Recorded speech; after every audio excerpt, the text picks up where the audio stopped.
Bonjour à vous, un très court podcast ce matin. Je ne suis pas en très grande forme, j'ai mal dormi, rattrapée par des angoisses. J'imagine que ça arrive à tout le monde. C'est aussi le signe pour moi que les choses sortent, donc je ne m'en fais pas et j'espère que de votre côté tout va bien et que vous avez aussi cette vision que quand on arrive à un petit point culminant d'angoisse ou de stress ou de questionnement, c'est qu'il est prêt à sortir comme un joli bourgeon et à faire une jolie fleur de réconciliation. Donc la carte du jour, elle est dans la résolution de l'arbre de communiquer. Nous avions communiqué dans son paysage intérieur avec en atout et qualité l'enracinement, enraciner sa filiation, communiquer, savoir d'où je viens pour communiquer. Et donc Tormo représente très souvent pour moi le père, et en problématique nous avions l'enfant. Donc c'était vraiment la question de savoir depuis où je communique, qui communique en moi, et quelles sont mes demandes qui sont de l'ordre de l'enfant, et mes demandes qui sont de l'ordre de la personne qui croit dans le verbe croître en moi. Donc aujourd'hui, nous sommes le 26e jour de confinement, le 13 avril, et la carte du jour qui va nous permettre de résoudre cette communication, c'est Astor. Alors Astor, qui est normalement un personnage seul, Astor, c'est celui qui prend son bâton de pèlerin et ses outils de magicien, le magicien dans le tarot, et qui va explorer le monde et traverser tout ce jardin de connaissances jusqu'à sa réalisation à travers le monde.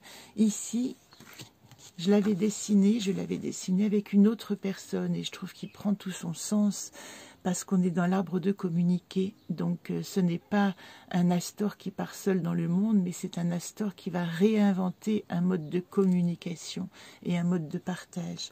Donc voilà ce qui nous est demandé dans l'arbre de communiquer, c'est de communiquer différemment. De moi, l'individualité, comprendre qu'il y a un autre moi, individualité en face de moi.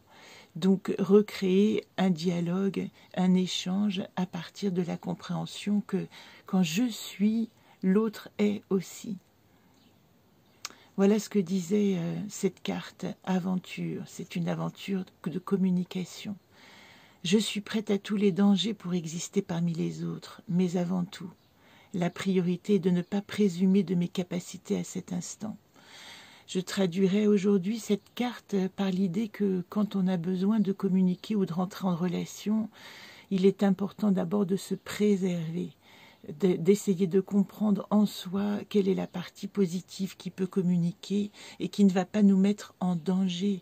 Nos mots, c'est Jacques Attali dans un roman magnifique, je vous retrouverai le titre du livre, qui disait les mots sont des armes. Et il avait inventé dans ce livre un marché où les gens venaient, se rencontraient, mais ne parlaient pas. Ils trouvaient d'autres modes d'échanger que par le mot et le verbe. Voilà. Donc je ne sais pas ce que ça va donner aujourd'hui, je vous le dirai demain. Quels sont vos mots? Quels sont les mots armes? Et quels sont les mots qui pensent? Quels sont les mots qui guérissent? Et peut-être qu'aujourd'hui, dans un certain silence, puisque Astor est avant tout, je vous l'ai dit, une personne individuelle, on peut trier dans la communication quels sont les mots qu'il n'y a pas à partager et quels sont ceux qui peuvent guérir. Je vous embrasse tendrement, je vous souhaite une belle journée. Vous voyez, le post est court. Dans l'arbre de communiquer, c'est un silence fertile. Et je vous retrouve demain dans l'arbre d'aimer. Très belle journée à vous.